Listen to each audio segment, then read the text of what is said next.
Another very interesting thing about the Ginans are the fascinating manuscript traditions of the Ginans were recorded in a particular script. And fortunately, in this manuscript, we have Khojki script. The Khojki is derived from the word Khoja, which was the kind of a caste term that was used to refer to the Ismaili groups. Actually, the Ginans used the term Satpant or Satpantis, those who were following the right path. So you had this Khojki script, which was a special script that gave identity to the people who followed the Satpant tradition. And this Khojki script itself is fascinating because it led to the creation of a manuscript tradition where people recorded not just the Ginans, but also recorded other devotional traditions in which they saw meaning. Khojki is basically a script that has been employed in most of these manuscripts, about 80% that we have, which has been employed to record the diverse set of linguistic traditions, literary traditions that we have there. These manuscripts are very useful for social history going back to long period. The origin of the scripts really is in the region of Sindh. That's where it all started. But slowly its use spread to other regions as well, other neighboring regions like Punjab and Gujarat, where it then came to record languages like Gujarati and Punjabi. Another name for the script was Sindhi, which is separate from the modern Sindhi script that's used today in Pakistan.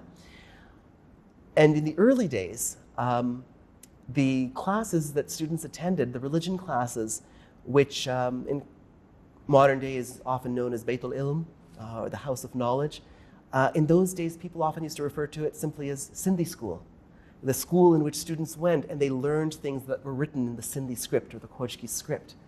And that didn't matter whether the students going to that school were Gujaratis or Kutchis or Punjabis, whatever it happened to be, they all referred to it as Sindhi school. And so that relationship with the script was very strong. Of course, the script itself is very unique, whereas Persian and Arabic scripts were widely prevalent throughout the length and breadth of what we now call Muslim world at the time, from North Africa to Arabian world to Central Asia and Iran. But with Khojki, its use was of course limited to selected regions. So we have Punjab, Sindh, Gujarat, that kind of geographical zone where Khojki was used, where it was understood, it was utilized. But I think this linguistic variety is one of the key features of what I would say, I would highlight as the key feature of this Khojki/Gujarati manuscripts that we have. In Khojki, you will find that there are prayers in Arabic being transcribed in the Khojki script, in the Khojki manuscripts.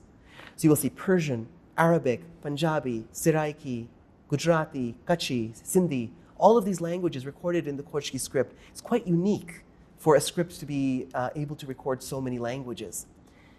And by the same token, what happened in South Asia also traveled to other Ismaili communities. So you find in Persia, you will find tombstones written in the Khojki script, which means that there were Ismailis traveling from South Asia, from Kutch, Kathiawar, Sindh, Punjab, all the way to Iran, generally on pilgrimage to see the Imam of the time, oftentimes serving the Imam of the time till the end of their lives, and then being buried there. And then their tombstones being written in the Khojki script. Its use can be compared to a great extent to what we have Roman alphabets, Roman script here in Europe, whereby the script is capable of recording almost all of the Western European languages, French, German. But the linguistic background of the people who utilized the script was wide-ranging. Plus, the fact that the community that employed this script was a religious community in some sense. It also utilized genres that had religious significance. And because the connection of the community were also very broad, going back to Iran and Central Asia, sometimes they also record literary traditions that were originated in those regions. So for instance, we have Pandiyat-e Jawamardi. The advices of chivalry, which out of respect is referred to as Pir Pandiyat-e Jawanmardi, and is given the status of what is known as a pir, or a personage sent by the Imam, which is composed by the Imam Mustansir Billah. And there are several Imams of that name, entirely in Persian, but in Khojki script. It has been copied in these manuscripts in Persian language as well as in translation in Gujarati and Sindhi. So, of course, this kind of interactive nature made it then very natural for this whole manuscript tradition to imbibe a diverse range of linguistic traditions. You also see talikas, or written messages from the Imam, from Iran coming to South Asia, written in the Khojki script. I've seen these myself. They have the seal of the Imam on them, so that when the Jamaat received these, they would be assured that this is directly from the Imam of the time. And the people I spoke with tell me stories of how their elders said that whenever such a talika arrived, there would be a celebration within the Jamaat, that the Imam of the time had remembered his followers and sent them guidance in the form of that letter. And everybody in the village would come and kiss the seal of the Imam. And there would be special prayers recited in the Jamaat Khanas at that time. Khojki, as I said, that as a script, it has its origins in the region of Sindh. It was initially employed to record the Sindhi language. Now, Sindh, but this was not the only script then prevalent in Sindh to record the language that is Sindhi. There were a number of other languages spoken in Sindh, as well as a number of different scripts. This was a script that was very powerfully connected with the Ismaili community because it had their name. They were known as Khojas. At least a section of the community was known as Khojas. And they used a script that was called Khojki, which related to their own community. So it was something very unique to them and something in which they felt was important for their religious literature. We have retained the word Khojki because Pir Sadruddin gave us the title of Khoja.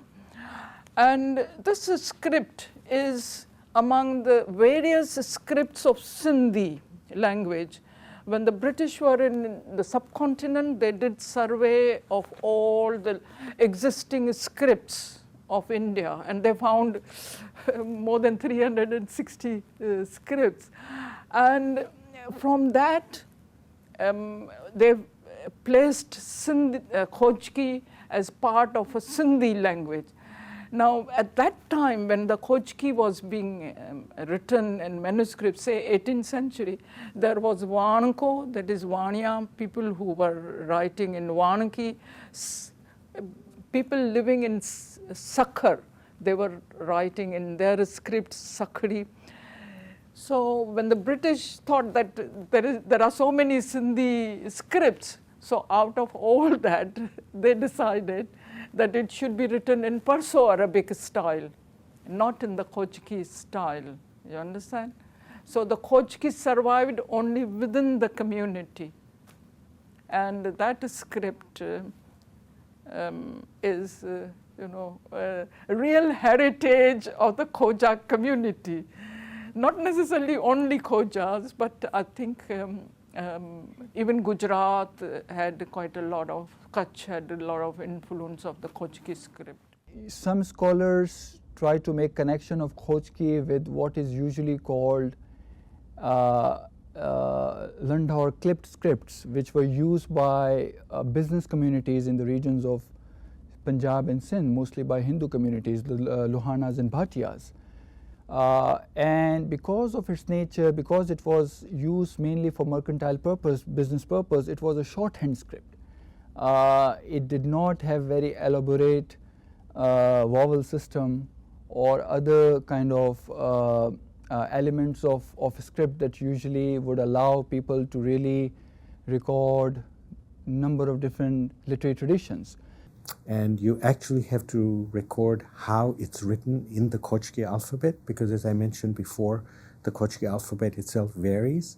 So you could find in another manuscript, the same Ginanic text, that same first line could have slight variations in spelling, sometimes the word. So it becomes important for us to record the text exactly how it's written. And that is very painstaking work. As far as the origins of the Indian languages are concerned, it seems that there is 3rd century pre-BC Brahmi script of Ashoka's time. It is somewhat based from some of these Indian scripts have been derived from that early period.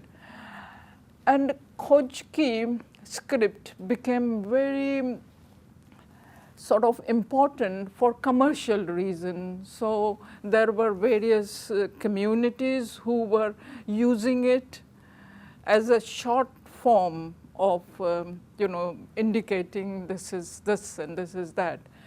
Now we have a tradition again that in the early 15th century or even before, Pir Sadruddin came to the subcontinent, and he devised this script to become a vehicle of literature. That is, this is the only Khojki script, only script that is known as a Sindhi script, in which most of the literature was written down. So in that way, it is a very ancient script. But gradually, because of the connection of this particular community, the Khojas in question, I think the script gradually imbibed some of the elements of what we would call a fully developed script. At least the vowel system was introduced.